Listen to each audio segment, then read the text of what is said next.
Nous, Ludovic Rosner, juriste consultant de son État. Ludovic, merci encore de répondre à notre invitation. Merci. Et merci de votre disponibilité. Merci. Alors, Ludovic, aujourd'hui, le Haut Conseil des collectivités locales fait beaucoup de bruit. Ouais. Est-ce que vous avez cherché à savoir pourquoi? Oui, parce que l'idée est incongrue et elle est aux antipodes de ce que le président avait annoncé en parlant de gouvernance sobre et vertueuse. Ce n'est pas sobre parce que c'est une institution budgétivore.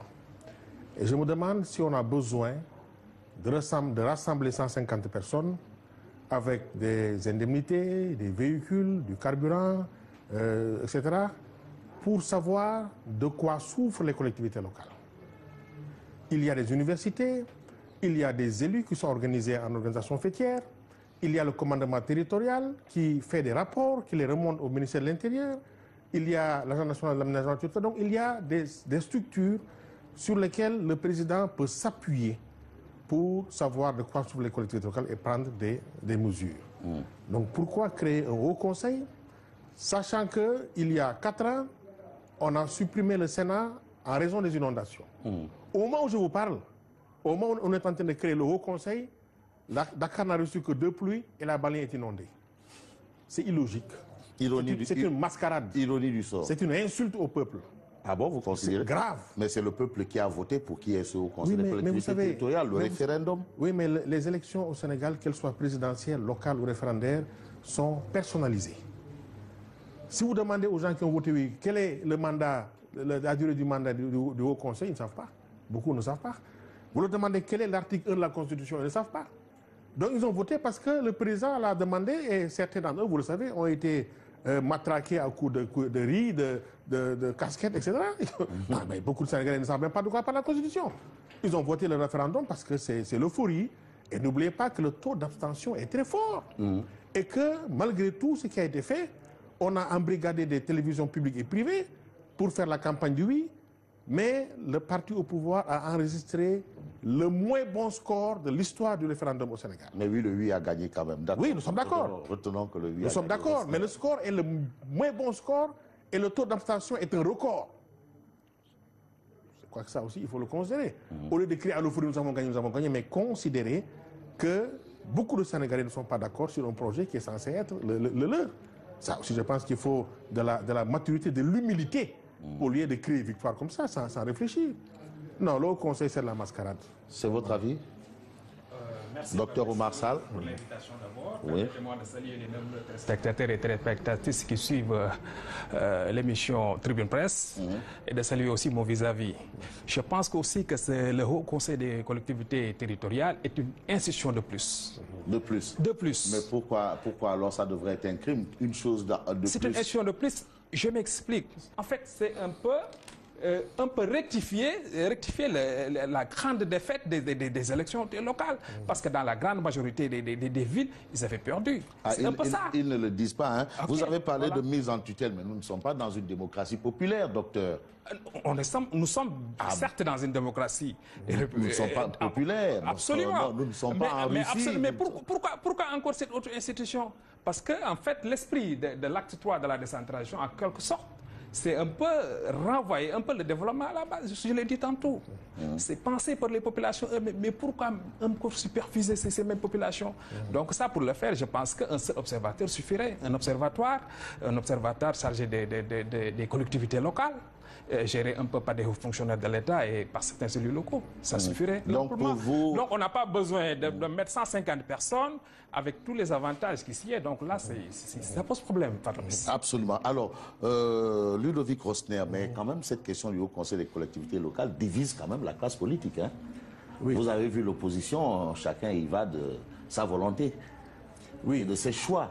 Est-ce que là aussi, ce n'est pas... on ne se rend pas compte qu'on est en train de fragiliser une force, quelque part? C'est peut-être fait à dessein, hein? Diviser pour mieux régner. Je crois que l'opposition est divisée, mais le parti au pouvoir aussi est divisé. Dans le choix des candidats, il y a beaucoup de contestations, beaucoup de quiproquos, etc. Mais je crois que l'opposition, dans certains cas, ne joue pas totalement son rôle. je crois qu'elle n'est pas assez forte et elle ne pose pas des débats techniques. Vous voyez, sur cette question-là, je pense que les gens auraient pu animer un débat technique. Effectivement, c'est quand même assez curieux que des gens aient voté non au référendum et qu'ils aillent dire oui au Haut Conseil. C'est quand même assez mais curieux. c'est peut-être se plier à la volonté du peuple. Le peuple qui a quand même oui, mais plébiscité l'opposition doit s'opposer quand elle doit le faire. Même si 99% des gens sont d'accord pour une chose, si l'opposition pense que ce n'est pas bien, l'opposition doit s'opposer. La démocratie, ce n'est pas c'est pas parce que le peuple a voté oui mais le peuple peut se tromper. Et je pense même qu'il y a des raisons de penser qu'il peut regretter ce qui s'est passé. Hein. Qui peut regretter? Le peuple. Le peuple. Parce que le Haut Conseil, c'est de l'argent jeté à la fenêtre. Pourquoi? Comme il l'a dit d'ailleurs mon ami docteur, la décentralisation, c'est le développement à la base. Ce qu'on doit faire, c'est de renforcer le pouvoir des élus pour qu'ils travaillent au service des populations locales. Est-ce que c'est en créant un Haut Conseil qu'on va régler le problème de l'eau en Badakoun? Est-ce que c'est parce qu'on nomme 150 personnes ou élus ou 80 ou 110 que le problème de l'engrais va se régler à Baba Garage, le problème des forages va se régler à Makakoulibanta? Non. Et c'est ça le problème. Parce que les problèmes des collectivités locales, les élus les vivent et les disent à haute intelligence. Pourquoi on ne les écoute pas? On veut écouter un Haut Conseil avec des gens, avec des véhicules qui circulent par-ci et qui discutent dans des réunions qui sont oiseuses. Non, ce n'est pas ça. C'est peut-être pour renforcer un peu ce projet de... Non, ça ramène, comme il a dit, la tutelle. Parce qu'il faut laisser les gens libres. L'État n'a pas à s'immiscer dans le développement des collectivités locales, sauf pour appuyer. Mais les décisions, les initiatives doivent partir de la base. Mais quand on dit territorialisation des politiques publiques, c'est les politiques publiques de qui? De l'État. Ce n'est pas les politiques publiques locales. Hein? On territorialise les politiques publiques de l'État, donc c'est encore de la déconcentration, ce n'est pas la centralisation. C'est l'État qui adapte ses politiques publiques aux spécificités du territoire. Ça, ce n'est pas la centralisation. Et lorsqu'on a créé le pôle Casamance, qui on a mis en tête? Un agent de l'État. On a supprimé les régions. Ce qui est inouï dans l'histoire de la centralisation. Dans le monde entier, on n'a jamais vu un État oser supprimer une collectivité locale. Ça ne s'est fait qu'au Sénégal. Avant, les gens allaient aux élections régionales pour nommer des conseillers régionaux. Donc la région était dans les mains des populations, à travers les élus. Maintenant, ce n'est plus le cas. La région est retournée au gouverneur. C'est ça la décentralisation. On crée un pôle Casamance pour expérimenter et on nomme un agent de l'État. Je crois que c'est... Non, vraiment, c'est une mascarade, quoi. Mais attends, non, docteur, est-ce qu'on est en train d'aller dans un cul-de-sac, là, dans cette histoire? Mais pourquoi? J'ai l'impression que vous faites peur. C'est comme si... Non, loin de là. La situation est carabinée, docteur. Loin de là, Fabrice. Encore une fois, l'opposition, les opposants encore ne sont pas des contre le pouvoir. Nous sommes un contre-pouvoir. On ne fait pas peur aux populations, mais on l'éveille un peu la conscience des citoyens. Certes, les populations ont dit oui au référendum, mais quand sera-t-il demain? Mais demain, quand le Sénégal va se trouver dans le gouffre, mais c'est nous tous qui serons concernés. Donc, notre rôle est de veiller et d'alerte. Le Sénégal va se retrouver dans le gouffre avec un Haut Conseil, une institution de plus. Pourquoi je le dis? Déjà, en 2002, on avait supprimé le Sénat qui comptait 100 membres, avec un budget annuel d'environ 5 milliards. Mais là, on faut créer une institution dont le budget annuel va tourner avoisiner aux alentours de 10 milliards. Ah bon? Absolument. Parce qu'il y aura les avantages qui s'y est. On ne peut pas nommer des conseils. Si vous voyez les gens se chamaillent, c'est centre-déchire au niveau des partis, le problème entre l'opposition et le pouvoir. Mais c'est ça, parce qu'il y a les avantages qui s'y est. Et parmi ces avantages-là, c'est ça qui va poser le grand problème au niveau de cette question. Même au niveau de la qualité de la représentativité, ce ne seront pas les plus émérites, les plus compétents qui y seront certainement. Ce sont ceux qui vont revendiquer le plus, ceux qui vont appartenir à des cercles, je ne sais pas. Mais donc, de toute façon, nous, en tout cas, au niveau du Rewmi, on s'est démarqué totalement de cette position. De cette position qu'on est opportune, qui n'est pas nécessaire dans le Sénégal où on est, qui encore une fois, qui sera totalement budgétivore et en déphasage, comme je l'ai dit tantôt. Mais le Rewmi est presque tout seul dans cette posture. Est-ce que ça va porter, à votre avis? Certainement, ça va porter.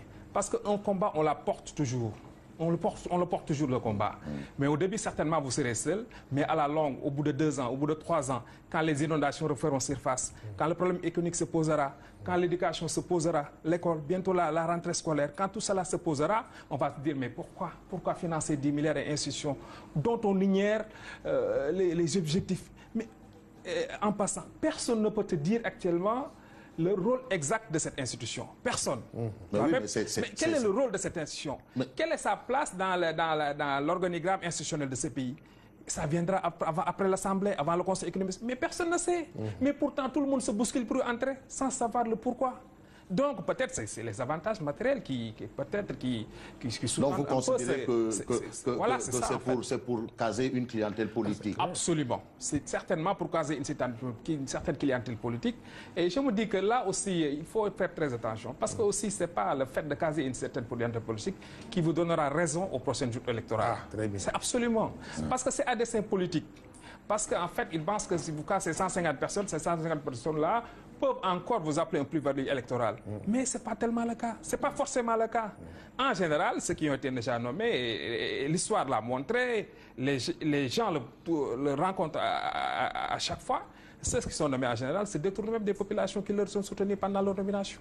Et là encore, le débat va se reposer. De l'opportunité, faut-il supprimer, faut-il continuer? En tout cas, nous, au niveau de Rewmi, c'est sûr qu'en 2019, lorsque le président Idriss Seck sera élu, le HCCT va disparaître de l'organisation institutionnelle de ce pays. D'accord. Mais en entendant Ludovic Rosner, on sait un peu la politique de la chaise vide, ce que ça vaut, ça n'a jamais payé. Est-ce que ceux qui refusent, par exemple, d'aller siéger à ce Haut Conseil ne vont pas se retrouver aussi dos au mur politiquement? On a vu un peu ce que ça a coûté, par exemple, à un certain boycott aux législatives. En 2008, l'opposition qui avait presque boycotté et finalement qui avait regretté ce boycott. Est-ce que l'histoire ne va pas bégayer avec ceux qui aujourd'hui disent non au Conseil des collectivités territoriales? Oui, je n'ai peut-être pas d'avis sur le boycott en lui-même. Mais ce qui est intéressant, c'est de dire non. Est-ce que le non, c'est le boycott? Est-ce que le non, c'est des tracts? Est-ce que le non, c'est des pétitions? Chacun y va de sa stratégie. Mais l'essentiel, c'est de dire non parce que le projet est illogique. Vous savez, le président a d'ailleurs, dans d'autres cas, adopté d'autres stratégies. Pour le loyer, on a nommé une commission, il a travaillé, il a rendu son rapport, terminé. Il n'y a plus de dépenses à faire. Bon, maintenant, c'est vrai que ce n'est pas respecté. Pour les institutions, on a créé la Commission nationale des institutions, elle a travaillé, elle a rendu le rapport, terminé. Pour l'acte 3, on a nommé de hauts professeurs, ils ont travaillé, ils ont rendu le rapport, terminé. Pourquoi on ne fait pas pour les collectivités locales en général? Pourquoi nommer des gens permanents qui vont rester là à prendre de l'argent? Mais écoutez, le Conseil économique, il sert à quoi? Absolument pas. Il est là pourquoi? C'est des gens qui sont payés avec l'argent du peuple. Ils ne sont pas capables de dire au président comment on doit développer les collectivités locales. Mais oui, mais ils fournissent au moins un rapport annuel et ce rapport peut-être... Oui, mais alors ce rapport-là inclut le développement des collectivités locales. Le ministère de l'Intérieur, qu'est-ce qu'il fait? Le ministère des collectivités locales, les gouverneurs, les préfets, les sous-préfets, ils font des rapports au président de la République sur le développement des collectivités locales. Les maires ont une association fêtière, l'association des élus locaux, l'association des maires du Sénégal. Ils sont inutiles. Pourquoi on ne les écoute pas? Pourquoi a-t-on besoin de créer un haut conseil avec des postes permanents, des budgets à débattre? Mais ça, écoutez, nous savons tous que ça, c'est pour caser des gens. Parce que le pouvoir, aujourd'hui, est en perte de vitesse. Ah bon? Ah oui, comment? Ah non, eux, ils vous disent mais regardez cet échec. Quand on dit aux gens que nous allons réduire le mandat à 5 ans, arrivé à l'échéance, on dit non, le Conseil constitutionnel interdit. Ça veut dire quoi? Ça veut dire qu'à partir de 2017, nous aurons un président forcé. Un président qui est là malgré lui. Parce que si c'était de son propre gré, il arrête son mandat en 5 ans. Mais il a dit lui-même que c'est le Conseil constitutionnel qui a décidé. Mais c'est une décision, oui. C'est pas un avis. Mais la décision du président de la République, c'est 5 ans. Absolument. C'est sa décision à lui, il a dit partout. Mais le Conseil constitutionnel, quelque part, l'a donc obligé. Vous pensez que l'APR est fier de ça? Ils ne le diront pas. Mais je suis certain qu'ils ne sont pas fiers de ça. Le référendum est arrivé. Ils ont gagné à 62%, etc. Mais tout le monde sait dans quelles conditions. Avec un fort taux d'abstention. Ils ont gagné, c'est vrai, on ne le conteste pas. Avec un fort taux d'abstention, avec un score étriqué. Si on le compare au score au dernier référendum du président Wade, qui a eu 94%. Donc tout ça a fait qu'ils ont dû constater qu'il y a des problèmes et qu'il faut trouver une solution pour avoir du sang neuf.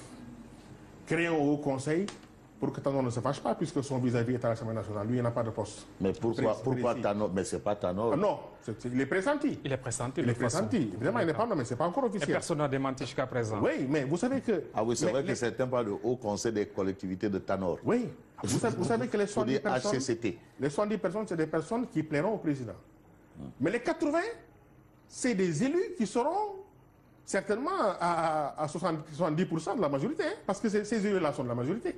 Les élus de la coalition au pouvoir sont plus nombreux que les élus de l'opposition. Donc c'est encore le pouvoir qui revient. C'est un instrument encore au service de la majorité. Mais on n'a pas besoin de ça. Pour savoir de quoi sont les collectivités locales. Les gens font les études tous les jours, les maires sont là, ils parlent. Mais ça, c'est des questions concrètes que les gens voient tous les jours dans les collectivités locales. Pourquoi créer un haut conseil pour savoir ce qui se passe dans les collectivités locales? On le sait. Les gens le vivent et ils le disent. Est-ce que vous voyez? Donc, moi, je suis déçu, quoi. Mais oui, mais la politique de la chaise vide, quand même, dont j'ai évoqué. Non. Bah oui. Mais elle a toujours coûté cher, hein, Oui, mais, quand on voit l'histoire. Hein. Parfois aussi, on n'a pas le choix. Parce que, peut-être qu'il y a des inconvénients en faisant la politique de la chaise vide. Mais Annie Allan aussi, c'est des inconvénients. Ça veut dire que vous cautionnez ce qui n'est pas possible. Vous cautionnez la volonté populaire. Quelle volonté populaire? Mais est-ce que vous pensez que les Sénégalais savent ce que c'est que le Haut Conseil? Mais je vous ai dit, non, tendez un micro à un Sénégalais. Faites un micro-trottoir. Dites-lui que vous avez voté oui. Que dit l'article 1er de la Constitution? Il ne sait pas. Il ne sait pas. Ça pas du tout. Du tout. Qu'est-ce qu'est le statut du président de la République? Il ne sait pas. Combien gagne le président de la République? Il ne sait pas. Les gens ont voté oui, c'est de l'euphorie, c'est du suivisme. Ils ne comprennent absolument rien à ce qu'on dit. Et ils ne comprennent pas. Demandez-leur à quoi c'est le Haut Conseil de collectivité locale. Ils ne le savent pas. C'est parce que le président a demandé, on a mobilisé des moyens, on a mobilisé la RTS, on a mobilisé des radios privées, on a mobilisé des télévisions privées, on a donné de l'argent, des tissus, et les gens ont voté oui. Sans rien comprendre. Je vous dis, je suis certain que 95% des Sénégalais ne savent pas ce que dit l'article 1er de la Constitution. Et pourtant, ils ont voté oui. Absolument pas. Absolument. Pourtant, ils ont voté oui. Et le pouvoir joue avec ça. Tout ce que les gens critiquaient du PDS, on est en train de faire pire. On a supprimé le Haut Conseil des Unions nationales. Aujourd'hui, on remet encore en scène le Haut Conseil alors qu'il y a des instances qui sont là et qui sont payées pour dire au président ce qui ne va pas dans la collectivité locale. Même la Cour des comptes, qui contrôle le comptable, le maire, le président du conseil départemental, qui examine tous les comptes des collectivités locales. Pourquoi on ne l'écoute pas? Pourquoi créer un Haut Conseil? C'est peut-être la grande question. Alors, docteur, sur la question quand même, mais il faut dire aussi qu'en fait, sur ce point central, les partis comme Réumi qui ont décidé de boycotter jouent leur va-tout. Hein. Absolument. Ah oui, parce qu'à partir de là, pourrait peut-être se dessiner. Est-ce qu'il n'y aura pas un effet boomerang? Vous ne le craignez pas? Non, du tout, du tout. De toute façon, nous sommes logiques par rapport à nous-mêmes, nous sommes aussi honnêtes par rapport au peuple sénégalais. Parce que ce qui serait malhonnête, c'est de dire non au référendum et venir dire oui à cette institution. C'est pas logique. Quel que soit l'alpha, il y aura des conséquences. Si on y va, il y aura des conséquences. Si on s'abstient, il y aura des conséquences. Maintenant, nous, on préfère être logique par rapport à nous-mêmes, ne pas participer à cette mascarade. Vraiment, je pense que le développement local a été très bien pensé par de grands penseurs qui ont planché là-dessus. Je crois que ce n'est pas la peine. Il y a l'administration territoriale qui est là. Il y a le ministère de la gouvernance locale qui est là. Mais tous ces gens-là finiront par faire le même boulot. Ce sera des doublons ou bien des gens qui seront payés à faire le même boulot. Mais pourquoi un conseil permanent? Il y a aussi le Conseil national du dialogue des territoires. Du dialogue des territoires. Donc tous ces conseils-là feront en fait le même boulot. Mais seront pris en charge par le citoyen lambda. Est-ce que les priorités ne sont pas ailleurs? Là où l'éducation est à genoux, là où la santé tutube, là où il y a des problèmes d'inondation qui se profilent à l'horizon. Donc là aussi, il faudra vraiment peser le pour et le contre. Nous, on est pour une gouvernance, comme il disait, sobre et vertueuse. Mais je crois que même l'esprit de leur slogan a été vraiment dévoyé. Mais c'est vraiment, ce n'est plus sobre. Pourquoi vouloir coûte que coûte aller dans cette institution? Mais pourquoi comme l'a dit Michel Lodévic, créer un organe, un observateur qui sera transitoire, ou bien qui va donner des avis ponctuels. aux besoins. Mais je pense que là, les collectivités locales, ou bien les conseils locaux, les conseils municipaux, ils jouent aussi pleinement leur rôle. Parce qu'il y a des compétences qui sont transférées et qu'ils y réfléchissent à chaque conseil municipal. Ils donnent leur avis et je pense que ce n'est pas le Haut Conseil qui va venir me régler mon problème de santé, de mon poste de santé qui se situe à Sam Notaire à Guédiawaye. Ce n'est pas le Haut Conseil qui va venir régler le problème de l'école à Guédiawaye. Non, ce n'est pas ça. Donc je pense qu'ils doivent mieux penser leur politique, mieux réorienter leurs idées pour que ça soit beaucoup plus efficace et beaucoup plus efficient. Donc là, c'est seulement le citoyen lambda encore qui s'y perd, Fabrice. Voilà, mais sur cette question, mais il y a quand même des suspicions. Est-ce qu'au-delà même de cette institution, on peut suspecter quelque chose venant de la part des tenants du pouvoir à propos de la mise sur pied de ce Haut Conseil des collectivités territoriales? Il y a Rosner qui disait que bon, politiquement, il y a des... Tanor veut aussi, non, politiquement, ça part du fromage, je ne sais pas. Absolument, politiquement, il y a des suspicions. Il y a des suspicions. De toute façon, là, ils pensent qu'il faut mieux diviser pour mieux régner.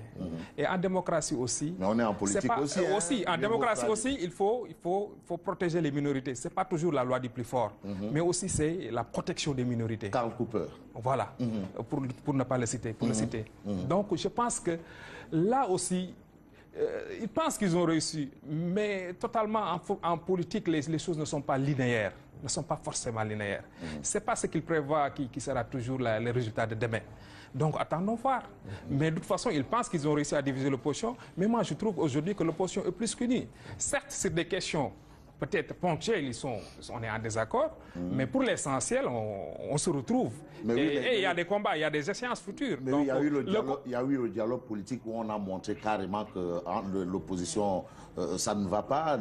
En fait, au sein de l'opposition, il y a une division. Il y a le Haut Conseil qui montre aussi qu'au sein de l'opposition, il y a une division. Finalement, bon, c'est vrai que du côté du pouvoir aussi, de la mouvance, il y a une division. Finalement, on est dans quel type de politique aujourd'hui, à votre avis? Bon, en tout cas, on est dans un peu dans la politique de diviser pour mieux régner, pour les tenants du pouvoir. Est-ce qu'ils y arriveront? Certainement pas, parce que l'opposition aussi a compris les rejet. On ne va pas laisser les... Mais aussi, il faut savoir que dans cette opposition, c'est des partis qui sont souverains, qui s'expriment librement.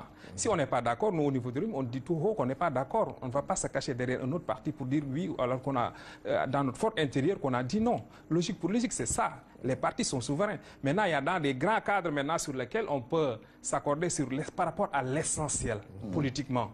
Mais cet essentiel-là, je pense qu'il est toujours là. Certes qu'il y a des questions ponctuelles où tout le monde n'est pas d'accord, mais pour l'essentiel, je trouve que ça va aller pour le reste. Mais voilà, quand j'écoute le docteur Ludovic, j'ai l'impression qu'il y a une certaine obsession du président Macky Sall pour un second mandat. Est-ce que vous jugez que le locataire du palais actuel est dans cette dynamique? Oui. Avec, par exemple, un haut conseil où il y aura un allié, en l'occurrence Tanor et le Parti socialiste, entre autres, comme vous l'avez indiqué. Oui. Vous savez que l'alliance au pouvoir ne fonctionne pas très bien. Je veux dire qu'il n'y a pas de réunion régulière, il n'y a pas de rencontre régulière, mais le président est conscient qu'en lâchant ses deux principaux alliés, il risque d'avoir des problèmes aux prochaines élections. Et si vous regardez même l'entourage du président, ils font tout pour écarter tout ce qui peut empêcher le président d'avoir un second mandat. Le problème de la nationalité, les gens disent même qu'il faut avoir la nationalité 10 ans auparavant. On y revient. C'est ridicule. Cette question-là. Ridicule. La nationalité exclusive. Voyez-vous, et il faut l'avoir eu 10 ans auparavant pour se présenter aux élections de 2010. Mais c'est la démocratie, un débat, on le pose toujours. Oui, mais quand même, il ne faut pas que le débat soit malsain. Il ne faut pas qu'on utilise les institutions, les lois pour abattre une personne. C'est comme ça que les gens ont créé la CREI pour abattre un adversaire qui est Karim Wade. Ah non, mais la CREI va reprendre du service. Le ministre de la Justice l'a annoncé. Oui, mais pourquoi Karim Wade est le premier? Pourquoi pas les autres? C'est le seul voleur de la République? Le temps de la justice. Non, quel temps de la justice? Pourquoi on commence par lui? Pourquoi? Parce qu'il est l'opposant, en tout cas la personne la plus gênante. Et les autres? Il y a des personnes qui ont été épinglées par des rapports d'audit. Ce qui n'est pas le cas de Karim Wade. Absolument. Ils ne sont pas inquiétés. Pourquoi on ne les appelle pas? Un corps de l'État vous dit, voilà la preuve que quelqu'un n'a pas bien géré. Vous dites, laissez-le de côté. Allez me chercher celui qui n'a aucun rapport d'audit sur lui. Je crois que ça, c'est des manœuvres pour empêcher tout ce qui peut retarder, en tout cas contrarier le second mandat du président. Mais c'est comme je vous dis, c'est assez curieux, parce que ce que moi je retiens, c'est que le président a dit, je suis élu pour 7 ans, je veux réduire mon mandat à 5 ans. C'est ça sa volonté, exprimée sans équivoque au Sénégal, à Paris, à New York, un peu partout. Mais moi, donc, je considère qu'en 2017, le président est président malgré lui. Il a dit d'une certaine manière. Voilà ma volonté, mais vous savez que la décision du Conseil constitutionnel est sans appel. Peut-être que le président place la volonté du peuple au-dessus de sa volonté. Le peuple n'a pas décidé parce que la question ne lui a pas été posée. On aurait pu laisser le peuple dire, est-ce que nous voulons 5 ans ou 7 ans? Absolument. Mais on a trouvé, et d'ailleurs les professeurs d'université ont dit que c'est une ruse que de dire que c'est le Conseil constitutionnel. C'est vrai que c'est exclusif de voir près d'une cinquantaine de professeurs. Mais c'est du jamais vu dans l'histoire politique du monde. Je n'ai jamais vu un président dire que je veux réduire mon mandat de 7 ans à 5 ans et que finalement je ne peux pas le faire parce que le Conseil constitutionnel m'a obligé. Voilà. C'est ça qui est officiel. Maintenant, je suppose que si ce n'est pas lui, au moins ses partisans veulent bien avoir un second mandat. Le mandat, quand même, c'est bien, c'est des gens à caser, c'est des postes à donner, c'est de l'argent à avoir, etc. Donc, je crois qu'il veut bien le faire. Mais il faut le faire dans les règles de l'art. N'utilisons pas l'acte 3 pour affaiblir la ville de Dakar et donc le maire de Dakar. N'utilisons pas la CRI pour écarter un adversaire. Donc, n'utilisons pas les lois de la République pour régler des problèmes partisans. Ce n'est pas bien. Et c'est à contre-courant de ce qu'il a annoncé et c'est pourquoi nous avons tous applaudi. La bonne gouvernance, la gouvernance sobre et vertueuse, nous sommes d'accord. Mais il faut le faire. Mais quand vous dites cela, et que quelques années des élections, quelques mois des élections, vous créez un haut conseil qui ne donne que des avis. Lesquels avis ne lit pas le président? Je me demande quelle est son utilité. Quand on fait le bilan coût-avantage, on se dit, mais à quoi ça sert de mobiliser 150 personnes, de mobiliser de l'argent pour entendre un avis que vous pouvez avoir ailleurs? Absolument. Il y a des gens qui sont payés pour donner des avis. Absolument. C'est le gouverneur, c'est le préfet, c'est le sous-préfet, au moins, qui sont tenus de faire des rapports sur le fonctionnement des collectivités locales. Et les maires n'ont pas besoin de haut conseil pour s'exprimer. Non, du tout. Ils ont l'association des maires du Sénégal. S'ils ne sont pas contents, ils n'ont qu'à le dire directement au président et au peuple. Pourquoi créer un haut conseil? Voilà. Non, ça n'a aucun sens. C'est de la mascarade. C'est de la mascarade. Il faut trouver un moyen d'y mettre fin. Ah bon, vous êtes contre? Oui. Il faut trouver un moyen d'y mettre fin. Oui, pour protéger l'argent des Sénégalais. Absolument. L'argent qui va au conseil, il faut l'amener à Baba Garage. Il faut l'amener à Badakoun. Il faut l'amener à Diarère, à Medina Kafrine, où il y a des inondations, les gens sont encore dans l'eau. C'est le haut conseil qui va régler les problèmes d'inondation à Kafrine? Non. Le développement local, c'est de l'argent à injecter à la base. Absolument, absolument. Parce que c'est là qu'on fait la décentralisation. Ce n'est pas en haut qu'on fait la décentralisation. Ça, c'est en bas. D'accord. Alors, si vous avez, à moins que vous ayez quelque chose à ajouter, on va un peu passer sur le débat autour de la nationalité exclusive. On peut passer. Hein. Oui, ce débat-là, à votre avis, ça renvoie à quoi? Écoutez, Fabrice, encore c'est malsain. C'est dangereux. Et c'est inopportun. Dans le Sénégal où nous sommes... on n'est pas en train de faire un débat un procès en sorcellerie? Non, ce n'est pas un procès en sorcellerie. Au président le mieux élu de l'histoire politique du Sénégal. Parce que le président Macky Sall ne doit pas faire moins que ses prédécesseurs. Il a été élu, plébiscité par 65% des Sénégalais. Le mieux élu de l'histoire politique du Sénégal. On ne le veuille pas, cette réalité est là. Mais pourquoi aujourd'hui encore réveiller le diable? Pourquoi encore réveiller le diable? Pourquoi créer des injustices alors que la Constitution a déjà réglé ce problème? La Constitution a dit qu'il faut être exclusivement de nationalité sénégalaise le jour des élections. Mais c'est déjà réglé. Mais pourquoi créer une injustice à dessein d'écarter des adversaires politiques? Tout simplement.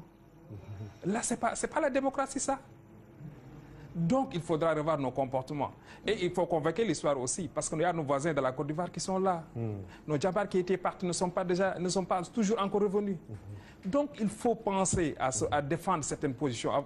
Il faut remettre encore sa langue cette fois avant de faire certaines propositions. Non, il faut pas parce que aussi, il y a un idéal qui nous unit ici dans notre cher Sénégal, c'est la paix et la stabilité sociale. Et cette paix-là, en général, elle est en train d'être sapée par une certaine classe politique. Ce débat-là menace la paix et la stabilité. Et puis c'est un débat politicien. C'est un débat politicien. Mais un problème qui est réglé. Mais il n'y a pas de problème. Ce problème a été déjà résolu par notre Constitution. Donc pourquoi créer des injustices? Et le propre de la loi, c'est d'être universel et d'être impersonnel. On ne doit pas mettre de nom dans notre Constitution pour écarter quelqu'un. Parce que demain, un autre pourra venir et me dire on va empêcher l'élection des gens qui sont très colorés, hein? Des gens qui sont très élancés. Mais là, c'est pas bien ça encore. Donc, encore une fois, il faut qu'on redescende sur terre, qu'on redevienne sereine. Parce que notre cher Sénégal, là, ça nous appartient à nous tous. Et on a une seule nationalité, la nationalité sénégalaise. Peut-être ceux qui ont deux ou trois nationalités peuvent agiter. Parce que quand le Sénégal va brûler, eux, ils vont partir. Mais nous, on n'a même pas de passeport pour sortir de ce pays. Donc, vous voyez, donc il faut encore une fois se ramener à la raison, poser un débat sain et ne pas polluer l'atmosphère. Mais oui, mais comme on est en démocratie, peut-être poser un débat comme ça, c'est peut-être régler une question ou l'arrêter tout de suite. Ben, régler une question. Mais toutes les questions-là ont été réglées par la Constitution, Fabrice. La Constitution du Sénégal a tout prévu à ce sens-là. Donc, pourquoi créer des injustices? Nous, de façon au Rewmi, on ne se sent pas concerné. Mais le président Idriss Seck, lors de sa dernière lettre, il a bien dit, il est foncièrement contre ce débat politicien. Et il a même précisé qu'il est, dans sa lettre, la première phrase, je suis exclusivement de nationalité sénégalaise. Donc, ça ne nous concerne pas totalement. Mais nous, c'est le principe qu'au combat. Parce que aussi c'est un débat qui intéresse le peuple sénégalais. Donc le Rewmi doit être aux côtés du peuple sénégalais. Ludovic Rosner, oui, mais la nationalité exclusive, 5 ans avant, 10 ans avant, mais le débat quand même, s'il est posé, il faut apporter des arguments scientifiques, pourquoi pas. Je veux d'abord dire que le fait d'avoir la double nationalité, ce n'est pas une faute. Si mon père est sénégalais, ma mère est française, j'ai deux nationalités, je suis coupable de quoi? Alors, je suis un renégat ou qu'est-ce que je suis?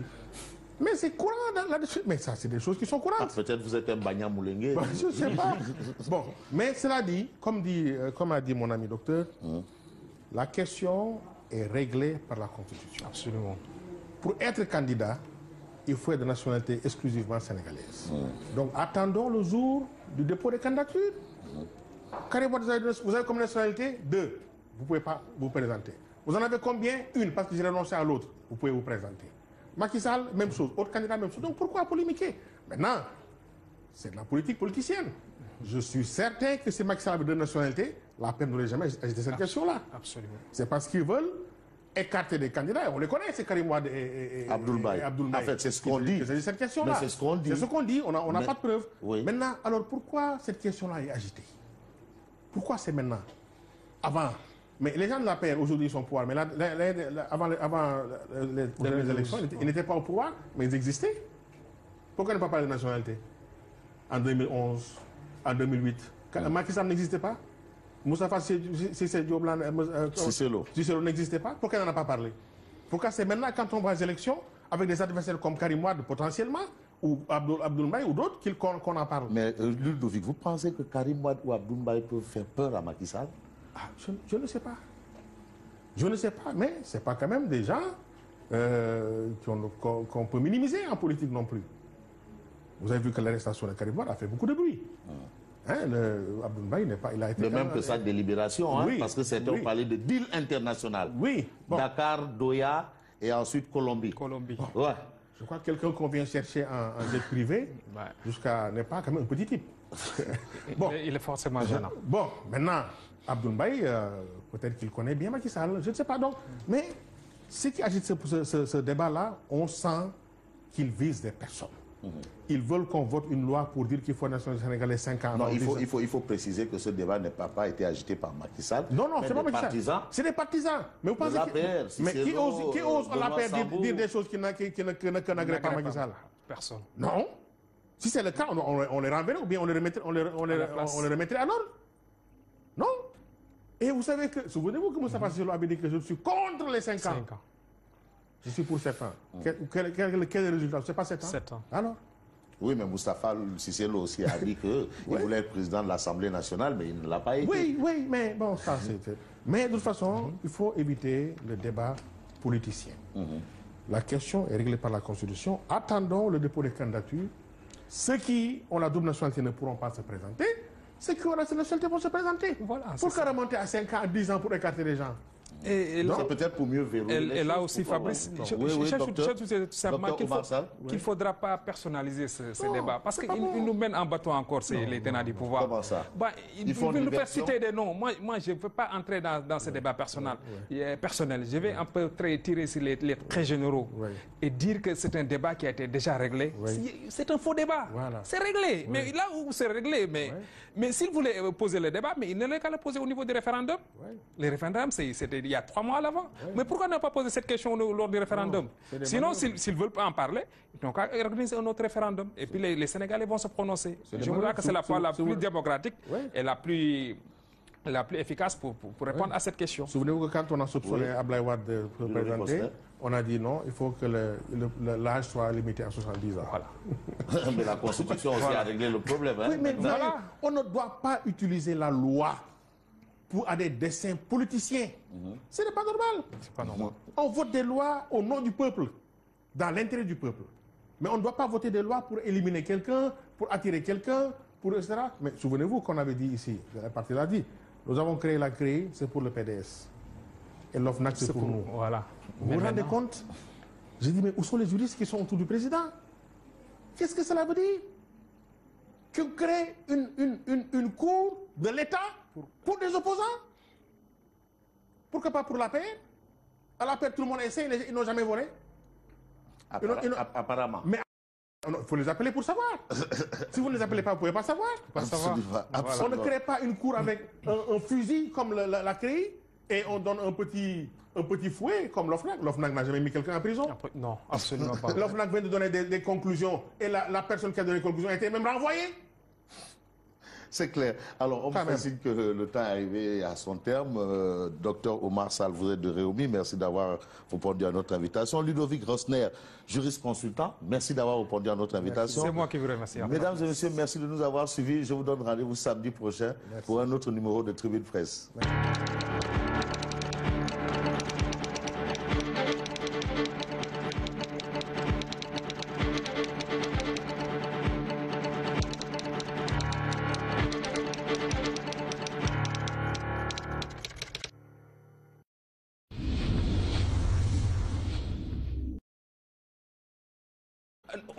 Nous sommes certes dans une démocratie.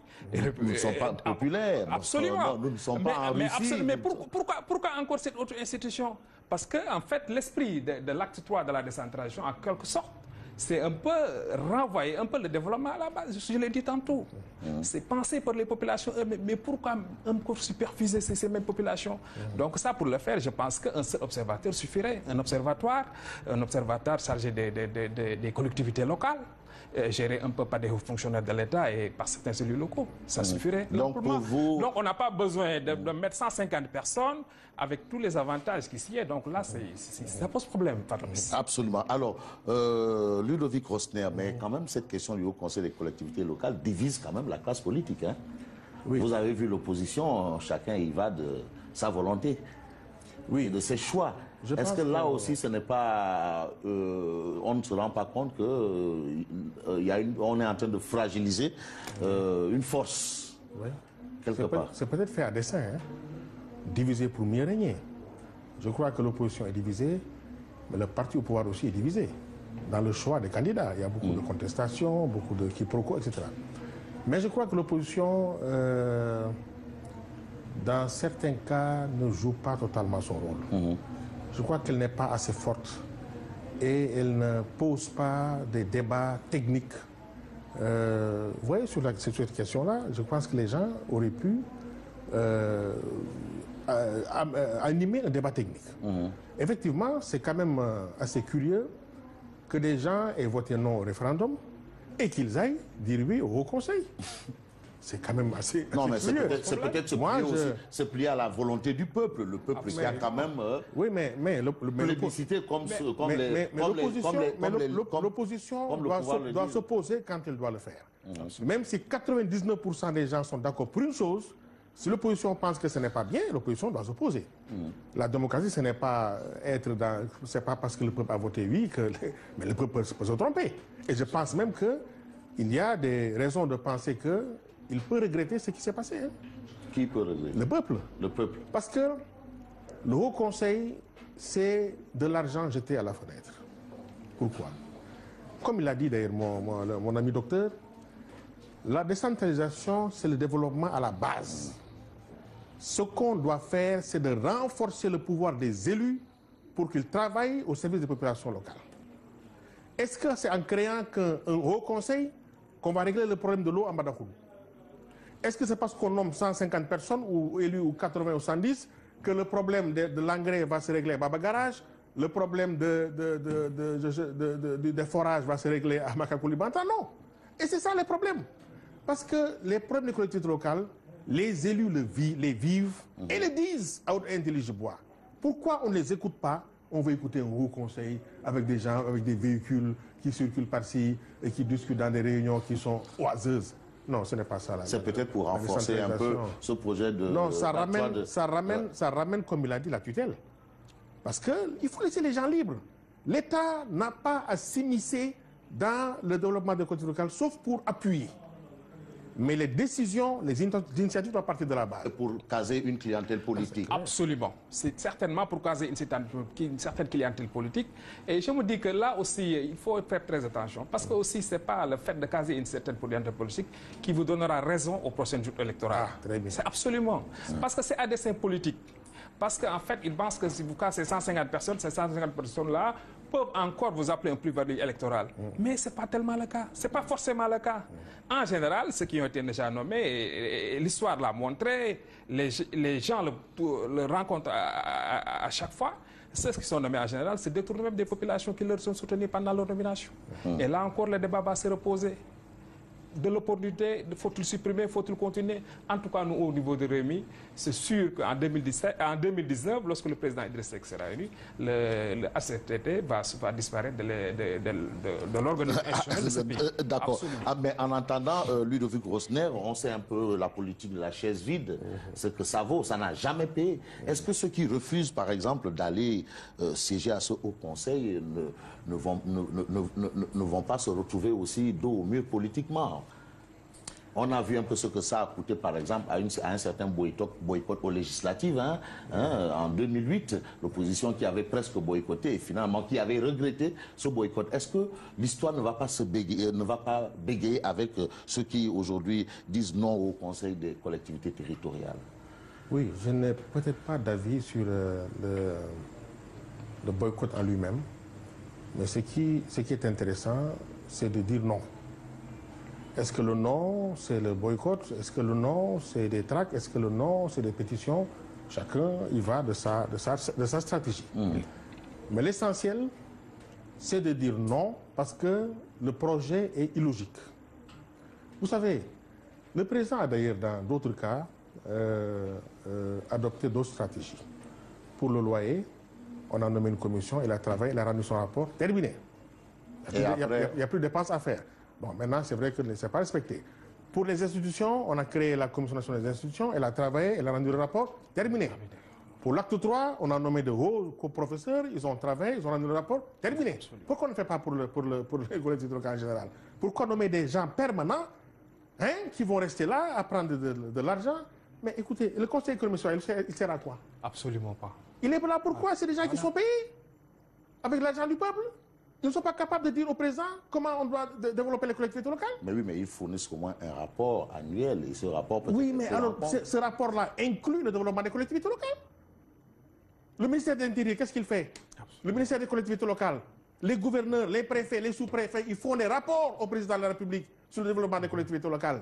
Les maires ont une association fêtière, l'association des élus locaux, l'association des maires du Sénégal. Ils sont inutiles. Pourquoi on ne les écoute pas? Pourquoi a-t-on besoin de créer un haut conseil avec des postes permanents, des budgets à débat? Mais ça, écoutez, nous savons tous que ça, c'est pour caser des gens. Parce que le pouvoir, aujourd'hui, est en perte de vitesse. Ah bon? Ah oui, comment? Ah non, eux, ils vous disent non. Mais regardez cet échec. Quand on dit aux gens que nous allons réduire le mandat à 5 ans, arrivé à l'échéance, on dit non, le président, le Conseil constitutionnel m'a interdit. Ça veut dire quoi? Ça veut dire qu'à partir de 2017, nous aurons un président forcé. Un président qui est là malgré lui. Parce que si c'était de son propre gré, il arrête son mandat en 5 ans. Mais il a dit lui-même que c'est le Conseil constitutionnel qui a décidé. Mais c'est une décision, oui. C'est pas un avis. Mais la décision du président de la République, c'est 5 ans. Absolument. C'est sa décision à lui, il a dit partout. Mais le Conseil constitutionnel, quelque part, l'a donc obligé. Vous pensez que l'APR est fier de ça? Ils ne le diront pas. Mais je suis certain qu'ils ne sont pas fiers de ça. Le référendum est arrivé. Ils ont gagné à 62%, etc. Mais tout le monde sait dans quelles conditions. Avec un fort taux d'abstention. Ils ont gagné, c'est vrai, on ne le conteste pas. Avec un fort taux d'abstention, avec un score étriqué. Si on le compare au score au dernier référendum du président Wade, qui a eu 94%. Donc tout ça a fait qu'ils ont dû constater qu'il y a des problèmes et qu'il faut trouver une solution pour avoir du sang neuf. Créer un haut conseil pour que Tanor ne se fâche pas, puisque son vis-à-vis est à l'Assemblée nationale. Lui, il n'a pas de poste. Mais pourquoi Tanor? Mais c'est pas Tanor. Ah non, il est pressenti. Il est pressenti. Il est pressenti. Évidemment, il n'est pas nommé, mais ce n'est pas encore officiel. Et personne n'a démenti jusqu'à présent. Oui, mais vous savez que... Ah oui, c'est vrai que certains parlent de Haut Conseil des collectivités de Tanor. Oui. Vous savez que les 70 personnes... HCCT. Les 70 personnes, c'est des personnes qui plairont au président. Mais les 80, c'est des élus qui seront certainement à 70% de la majorité, hein, parce que ces élus-là sont de la majorité. Les élus de la coalition au pouvoir sont plus nombreux que les élus de l'opposition. Donc c'est encore le pouvoir qui revient. C'est un instrument encore au service de la majorité. Mais on n'a pas besoin de ça. Pour savoir de quoi sont les collectivités locales. Les gens font des études tous les jours, les maires sont là, ils parlent. Mais ça, c'est des questions concrètes que les gens voient tous les jours dans les collectivités locales. Pourquoi créer un haut conseil pour savoir ce qui se passe dans les collectivités locales? On le sait. Les gens ils le disent. Est-ce que vous voyez? Donc, moi, je suis déçu, quoi. Mais oui, mais la politique de la chaise vide, quand même, dont j'ai évoqué. Non. Mais elle a toujours coûté cher, hein, quand on voit l'histoire. Hein. Parfois aussi, on n'a pas le choix. Parce que, peut-être qu'il y a des inconvénients en faisant la politique de la chaise vide. Mais en y allant aussi, c'est des inconvénients. Ça veut dire que vous cautionnez ce qui n'est pas possible. Vous cautionnez la volonté populaire. Quelle volonté populaire? Mais est-ce que vous pensez que les Sénégalais savent ce que c'est que le Haut Conseil? Mais je vous ai dit, non, tendez un micro à un Sénégalais. Faites un micro-trottoir. Dites-lui que vous avez voté oui. Que dit l'article 1er de la Constitution? Il ne sait pas. Il ne sait pas. Ça, pas du tout. Du tout. Qu'est-ce qu'est le statut du président de la République? Il ne sait pas. Combien gagne le président de la République? Il ne sait pas. Les gens ont voté oui, c'est de l'euphorie, c'est du suivisme. Ils ne comprennent absolument rien à ce qu'on dit. Et ils ne comprennent pas. Demandez-leur à quoi c'est le Haut Conseil de collectivité locale. Ils ne savent pas. C'est parce que le président a demandé, on a mobilisé des moyens, on a mobilisé la RTS, on a mobilisé des radios privées, on a mobilisé des télévisions privées, on a donné de l'argent, des t-shirts, et les gens ont voté oui. Sans rien comprendre. Je vous dis, je suis certain que 95% des Sénégalais ne savent pas ce que dit l'article 1er de la Constitution. Et pourtant, ils ont voté oui. Absolument pas. Absolument. Pourtant, ils ont voté oui. Et le pouvoir joue avec ça. Tout ce que les gens critiquaient du PDS, on est en train de faire pire. On a supprimé le Haut Conseil des Unions nationales. Aujourd'hui, on remet encore en scène le Haut Conseil alors qu'il y a des instances qui sont là et qui sont payées pour dire au président ce qui ne va pas dans la collectivité locale. Même la Cour des comptes, qui contrôle le comptable, le maire, le président du conseil départemental, qui examine tous les comptes des collectivités locales. Pourquoi? Mais quand on dit territorialisation des politiques publiques, c'est les politiques publiques de qui? De l'État. Ce n'est pas les politiques publiques locales, hein? On territorialise les politiques publiques de l'État, donc c'est encore de la déconcentration, ce n'est pas la centralisation. C'est l'État qui adapte ses politiques publiques aux spécificités du territoire. Ça, ce n'est pas la centralisation. Et lorsqu'on a créé le pôle Casamance, qui on a mis en tête? Un agent de l'État. On a supprimé les régions. Ce qui est inouï dans l'histoire de la centralisation. Dans le monde entier, on n'a jamais vu un État oser supprimer une collectivité locale. Ça ne s'est fait qu'au Sénégal. Avant, les gens allaient aux élections régionales pour nommer des conseillers régionaux, donc la région était dans les mains des populations, à travers les élus. Maintenant, ce n'est plus le cas, la région est retournée au gouverneur. C'est ça la décentralisation. On crée un pôle Casamance pour expérimenter et on nomme un agent de l'État. Je crois que c'est... Non, vraiment, c'est une mascarade, quoi. Mais attends, non, docteur, est-ce qu'on est en train d'aller dans un cul-de-sac, là, dans cette histoire? Mais pourquoi? J'ai l'impression que vous faites peur. C'est comme si... Non, loin de là. La situation est carabinée, docteur. Loin de là, Fabrice. Encore une fois, l'opposition, les opposants encore ne sont pas des contre le pouvoir. Nous sommes un contre-pouvoir. On ne fait pas peur aux populations, mais on l'éveille un peu la conscience des citoyens. Certes, les populations ont dit oui au référendum, mais quand sera-t-il demain? Mais demain, quand le Sénégal va se trouver dans le gouffre, mais c'est nous tous qui serons concernés. Donc, notre rôle est de veille et d'alerte. Le Sénégal va se retrouver dans le gouffre, en fait, avec un haut conseil, une institution. Pourquoi je le dis? Déjà, en 2002, on avait supprimé le Sénat qui comptait 100 membres, avec un budget annuel d'environ 5 milliards. Mais là, on faut créer une institution dont le budget annuel va tourner avoisiner aux alentours de 10 milliards. Ah bon? Absolument. Parce qu'il y aura les avantages qui s'y est. On ne peut pas nommer des conseils. Si vous voyez les gens se chamaillent, se s'entre-déchirent au niveau des partis, le problème entre l'opposition et le pouvoir. Mais c'est ça, parce qu'il y a les avantages qui s'y est. Et parmi ces avantages-là, c'est ça qui va poser le grand problème au niveau de cette question. Même au niveau de la qualité de la représentativité, ce ne seront pas les plus émérites, les plus compétents qui y seront certainement. Ce sont ceux qui vont revendiquer le plus, ceux qui vont appartenir à des cercles, je ne sais pas. Mais donc, de toute façon, nous, en tout cas, au niveau du Rewmi, on s'est démarqué totalement de cette position. De cette position qu'on est opportune, qui n'est pas nécessaire dans le Sénégal où on est, qui encore une fois qui sera totalement budgétivore et en déphasage, comme je l'ai dit tantôt. Mais le Rewmi est presque tout seul dans cette posture. Est-ce que ça va porter, à votre avis? Certainement, ça va porter. Parce qu'un combat, on la porte toujours. On le porte toujours, le combat. Mais au début, certainement, vous serez seul. Mais à la longue, au bout de 2 ans, au bout de 3 ans, quand les inondations referont surface, quand le problème économique se posera, quand l'éducation se posera, l'école, bientôt la rentrée scolaire, quand tout cela se posera, on va se dire, mais pourquoi financer 10 milliards d'institutions dont on ignore les objectifs? Mais en passant, personne ne peut te dire actuellement le rôle exact de cette institution. Personne. Mais quel est le rôle de cette institution? Quelle est sa place dans l'organigramme institutionnel de ce pays? Ça viendra après l'Assemblée, avant le Conseil économique. Mais personne ne sait. Mais pourtant, tout le monde se bouscule pour entrer sans savoir le pourquoi. Donc, peut-être c'est les avantages matériels qui sous-tendent. Donc, vous considérez que c'est pour nous. Ludovic Rosner, juriste consultant de son État. Ludovic, merci encore de répondre à notre invitation. Merci. Et merci de votre disponibilité. Merci. Alors, Ludovic, aujourd'hui, le Haut Conseil des collectivités locales fait beaucoup de bruit. Ouais. Est-ce que vous avez cherché à savoir pourquoi? Oui, parce que l'idée est incongrue et elle est aux antipodes de ce que le président avait annoncé en parlant de gouvernance sobre et vertueuse.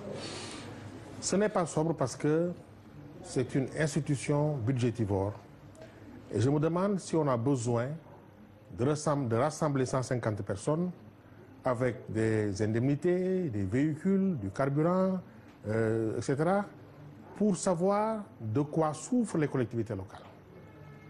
Il y a des universités, il y a des élus qui sont organisés en organisation fêtière, il y a le commandement territorial qui fait des rapports, qui les remonte au ministère de l'Intérieur, il y a l'Agence nationale de l'aménagement du territoire. Donc il y a des structures sur lesquelles le président peut s'appuyer pour savoir de quoi souffrent les collectivités locales et prendre des mesures.